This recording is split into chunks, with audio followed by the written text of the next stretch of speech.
गण श्री महागणेशाय नमः। राधे राधे दोस्तों, कैसे हैं आप सब। दोस्तों, अश्विन मास की शुक्ल पक्ष की दशमी तिथि को विजयदशमी का पर्व मनाया जाता है। यह पर्व बुराई पर अच्छाई की जीत और असत्य पर सत्य की विजय के रूप में मनाया जाता है।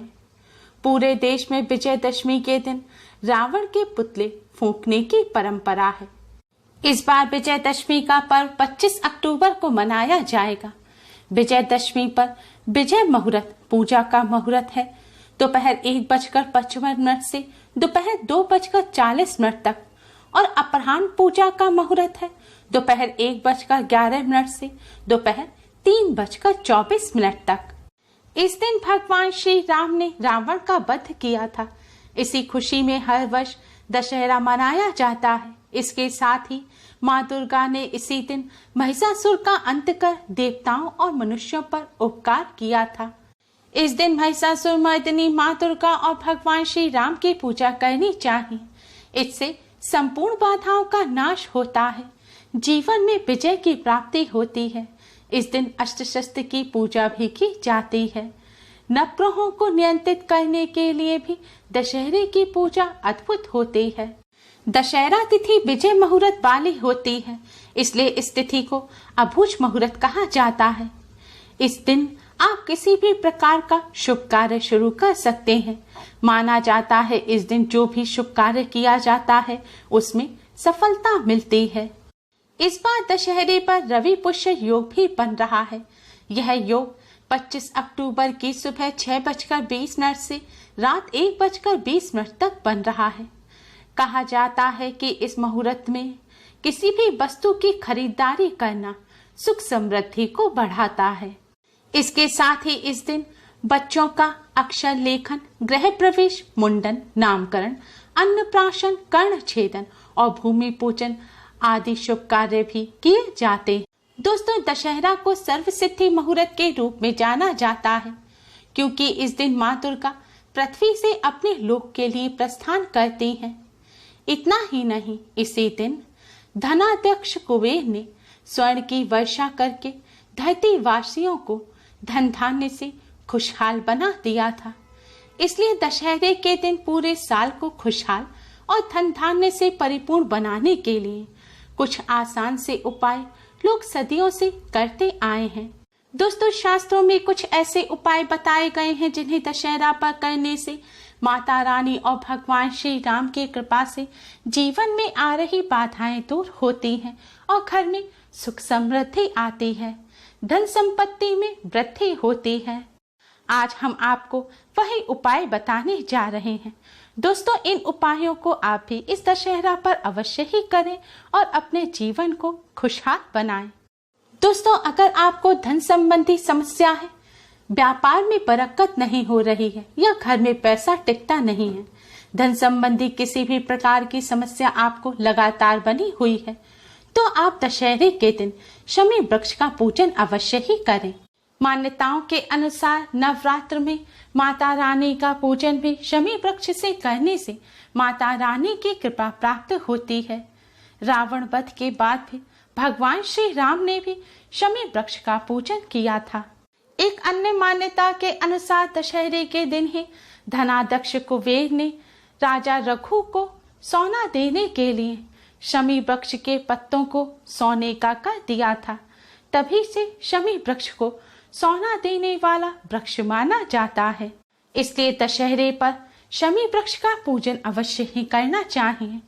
हो सके तो शमी वृक्ष का पौधा दशहरे के दिन आप अपने घर में लगाएं और रोजाना शमी वृक्ष पर जल चढ़ाएं और एक दीपक भी अवश्य ही जलाएं। ऐसा करने से धन में बरकत होती है, धन संबंधी समस्याएं दूर हो जाती हैं, व्यापार अच्छा चलने लगता है और सौभाग्य की प्राप्ति होती है। अगर आप अपने घर में पौधा नहीं लगा सकते तो कम से कम दशहरे के दिन आप शमी वृक्ष का पूजन अवश्य ही करें। शमी वृक्ष पर जल चढ़ाएं और शमी वृक्ष के नीचे एक दीपक जलाकर आप शमी वृक्ष का इस तरह पूजन करें। ऐसा करने से भी धनाध्यक्ष कुबेर की कृपा से धन धान्य में वृद्धि होती है। शमी वृक्ष का पूजन करने से कोर्ट केस में भी विजय मिलती है।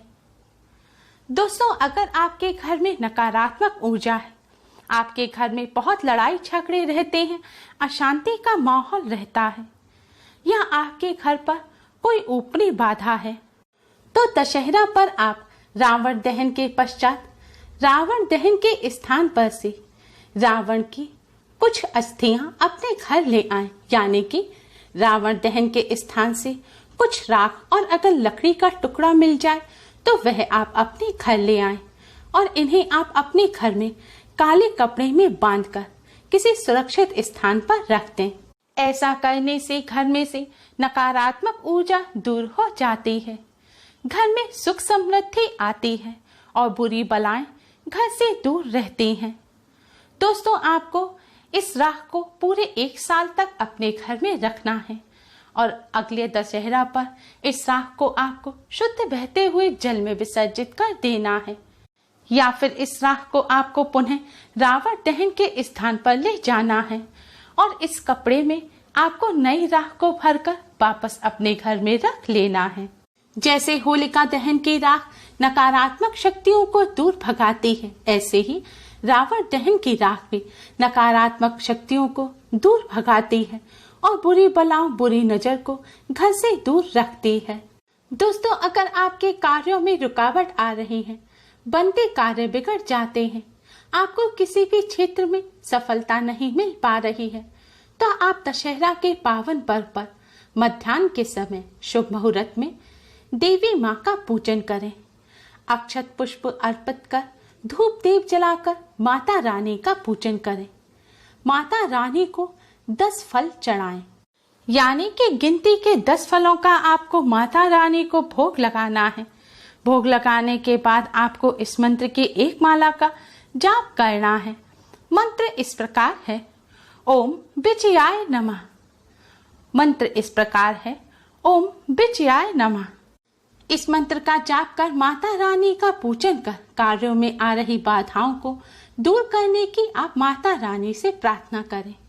फिर आपने माता रानी को जो फल अर्पित किए हैं, उन फलों को आप ले जाकर जरूरतमंद व्यक्तियों में बांट दें। ऐसा करने से माता रानी की कृपा से निश्चित ही हर क्षेत्र में सफलता मिलती है और बिगड़े कार्य बनने लगते हैं। दोस्तों, अगर आपको धन संबंधी समस्या है या घर में धन आता तो है लेकिन बेफिजूल की चीजों में खर्च हो जाता है, धन की हानि हो रही है या धन प्राप्ति के कोई मार्ग नजर नहीं आ रहे हैं, धन संबंधी समस्याओं को दूर करने के लिए आप विजयदशमी पर इस आसान से उपाय को अवश्य ही करें। दोस्तों, इस उपाय को आप विजयदशमी के दौरान विजयदशमी के दिन किसी भी समय कर सकते हैं। उपाय करने के लिए आप बेसन या बूंदी का एक लड्डू ले लें। अगर लड्डू ना हो तो आप बेसन की कोई भी मिठाई ले सकते हैं। अगर मिठाई भी ना हो तो आप साफ बिना नमक के मड़े हुए आटे से एक रोटी बनाएं। अब इस रोटी पर आप शुद्ध घी लगा लें। इसके बाद आप कच्ची चने की दाल लें। इस दाल को आप पानी से अच्छी तरह से धोकर साफ कर लें। इस दाल को आप एक कटोरी में रख लें और दाल के साथ आप थोड़ा सा गुड़ भी रख लें। गुड़ ना हो तो आप दाल के साथ थोड़ी सी शक्कर या मिश्री रख लें। अब चने की दाल और गुड़ को आप भगवान जी के सामने रखें। फिर भगवान श्री गणेश को प्रणाम करें, माता रानी को प्रणाम करें, भगवान श्री राम को प्रणाम करें। भगवान जी के सामने एक शुद्ध घी का दिया जलाएं और एक सुगंधित धूप बत्ती जलाएं। चने की दाल और गुड़ का आप भगवान जी को भोग लगाएं। फिर माता रानी के इस बीज मंत्र का 108 बार जाप करें। मंत्र इस प्रकार है, ओम ऐं ह्रीं क्लीं चामुंडाय विच्चे। ओम ऐं ह्रीं क्लीं चामुंडाय विच्चे। दोस्तों, आपको इस मंत्र का 108 बार जाप करना है। मंत्र का जाप करने के बाद अब आप भगवान श्री राम के नाम का 108 बार जाप करें। आपको राम राम राम इस प्रकार 108 बार जाप करना है। माता रानी और भगवान श्री राम की पूजा करने के पश्चात आप माता रानी, भगवान श्री गणेश, भगवान श्री राम को प्रणाम करें और अपनी धन संबंधी सभी समस्याओं को दूर करने की प्रार्थना करें। धन में बरकत की प्रार्थना करें, धन हानि को दूर करने की प्रार्थना करें और भगवान जी के सामने नाक रगड़कर जाने अनजाने में की गई सभी गलतियों की क्षमा मांगें। इस तरह पूजन करने के बाद आपने जो रोटी रखी है उस रोटी पर आप यह गुड़ और चने की दाल रख लें। दोस्तों, अगर आपके यहाँ पूड़ी बनती है तो आपको रोटी बनाने की आवश्यकता नहीं है।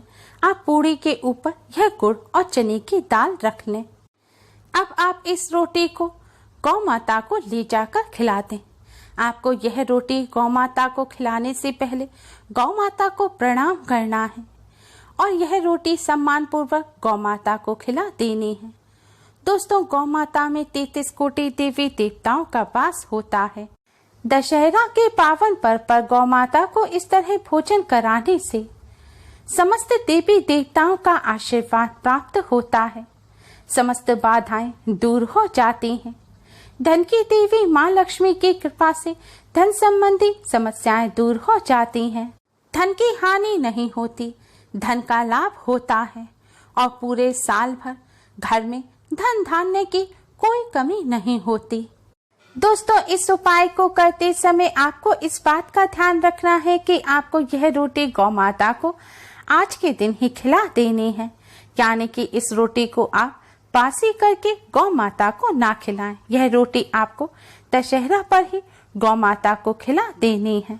दोस्तों, 26 अक्टूबर को सुबह 11 बजे तक भी विजयदशमी का पर्व है। अगर आप 25 अक्टूबर को यह उपाय ना कर पाएं तो आप 26 अक्टूबर की सुबह भी इस उपाय को कर सकते हैं। उम्मीद है आपको हमारी ये वीडियो पसंद आई होगी। प्लीज लाइक करें, हमारी इस वीडियो को अपने फ्रेंड्स और रिश्तेदारों में ज़्यादा से ज़्यादा शेयर करें, जिससे वे भी इसका लाभ उठा सकें। हमारी और भी वीडियोस के लिए हमारे चैनल को सब्सक्राइब करना ना भूलें। Thanks for watching. Radhe Radhe.